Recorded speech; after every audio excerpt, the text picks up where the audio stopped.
Hello my front-end family, are you tired of feeling like your code is missing a little bit of something extra? Well, today I'm about to blow your mind with a secret that will take your coding skills to the next level. Have you ever wondered how you see an underline on a website and you begin to wonder how they did it? Well, the truth is, most people don't know you can actually have full control over your underlines. Yeah, most people don't know about that. Well, in a few minutes, I'm going to show you how to add this sleek and professional touch to your code and make your project stand out from the crowd. So if you're ready to level up your skills, then let's get started.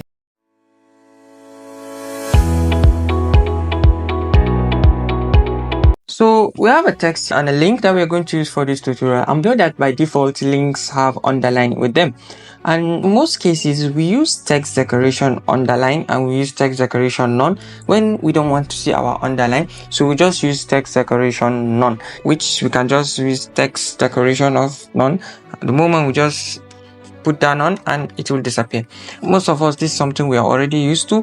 What if I tell you that you can actually increase the thickness of your underline to just a property text decoration thickness, and the moment you just throw a number there, let me just put 1m. My thickness is 1m. I can also put 2m, and the thickness also increased to 2m. But having a text decoration thickness of 2m, I don't think that's something you should use, because like if you just look at it, this doesn't look like a like an underline. So you can just put like 0.1m. and this looks more better. Just throw a number there and the thickness will follow. And another thing we have, you can actually change the color of your underline with the property of text decoration of color.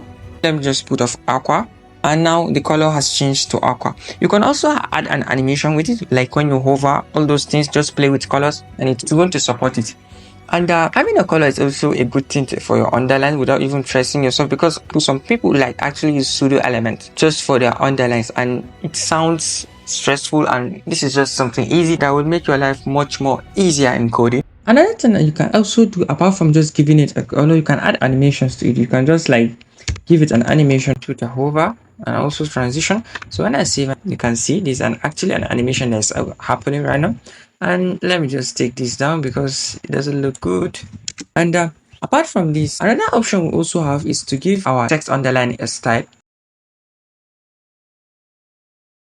because we have dotted, we have solid, we have wavy, and we have a couple of more. But let me show you guys. Text decoration style, which by default is solid. If I save and you won't see any changes, but because by default underline is solid. And you can also make it to be wavy, which is going to be like literally wavy. And now if you realize it's actually in wavy form, and we actually have dotted, it's going to be like dots all over. Apart from dotted, we have dash, and we actually have double again, which is going to be like double line. But in this case, when it's having a big underline size, it looks somehow. As you can see now, it's looking a little bit of somehow. But it's better when it's having a small underline size, like 0.1m. It looks more better like this. That's actually double.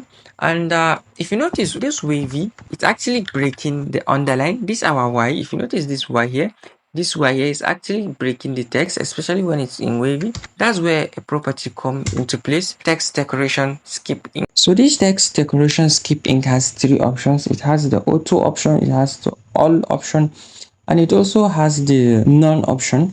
First of all, what I'm going to do now, if I give it an auto option, an auto option gives it opportunity to like skip it. As you can see, this Y is breaking this line, so it gives it opportunity to skip it. And we also have the all option.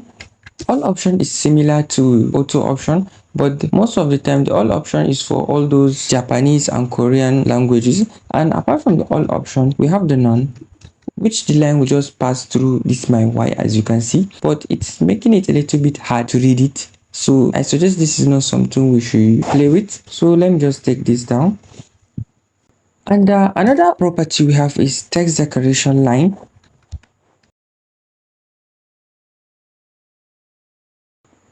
which we can write an overline,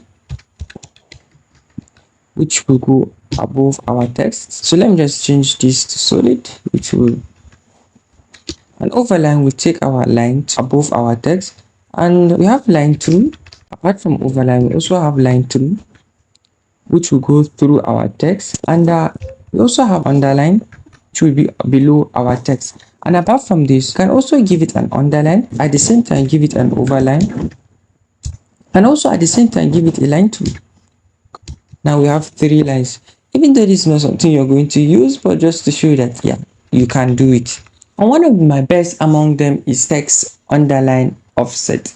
Even though it's a little bit different than them, but its purpose is you can actually move your underline to the position that you want it to be. And the reason it's having a text underline offset is because you can only move your underline. You can't move your overline, your line through, you can't move it, you can only move your underline. And let's say if I give it a 1M, if I give it a 1M and I save, and if you notice, it actually moved my line a space below my code there for academy. And let me see, let me give it a 2M. It's actually moving lower again. And let me give it a 0.2M. Now it's moving very close. But if I give it a 0, if you notice, now it's breaking. That's because it's actually touching my text. Anywhere it touches it, it's going to break. If it doesn't touch it, it's going to break. If I give it a 0.1M, now it's only breaking once. The reason it was breaking before is because it was touching my text. That was the reason it was breaking. And here it is, text underline offset. And it actually makes our lives much more easier than using serial elements, border, all those things to just stress your life. And now you know how to take full control over your underlines. And I believe this video was helpful. If you like it or you have something else that I didn't mention in this video, please comment it down below. Thank you very much. I shall see you in the next video.